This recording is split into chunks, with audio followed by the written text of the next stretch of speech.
Meron pa tayong isa. Totoo ba itong balita na yung mga online, kasi malapit na ang yung eleksyon, yung overseas voting. Oo. 'Di ba? Meron pa yatang mga kumu-question. Dalawa kasi ang paraan na gagawin ngayon ng COMELEC ng pagboto.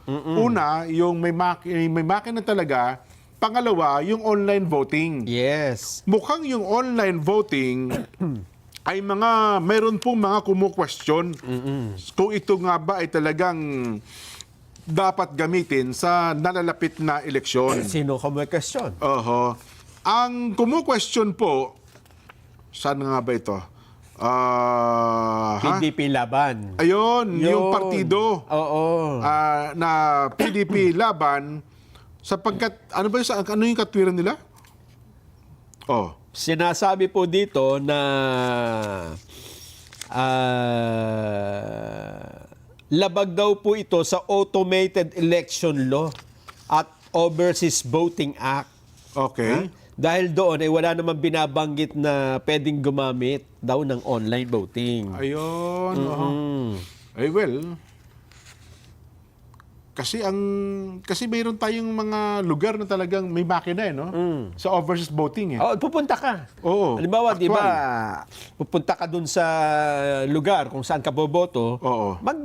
Susubo ka din ng mo. Di ba? Mag-shade ka. Yes. Tapos isusubo mo yung Puro lang yung national lang balota. yan.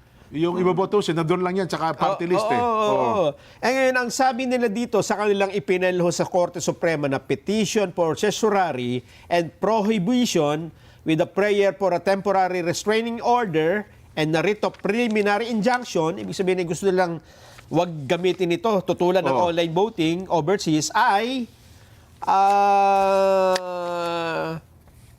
wala kasi daw ito batas. Walang kaukulang batas. Binypass daw yung Congress dahil ang ginagamit lang ngayon ng COMELEC para isulong ang online voting ay isang administrative order. Ayun.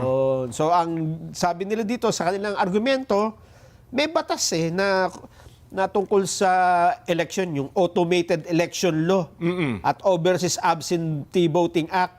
Wala namang nakasulat doon na online. Na sinasabi nila. Ayan. Anyway, tingnan natin. Si Chairman George Garcia naman mabilis sumagot siya sa mga issue kapag may mga pinupukol sa kanila, no? Sagot naman dyan ng COMELEC, hintayin natin ang desisyon ng Supreme Court. Ayun. Kasi nandyan na yan di ba?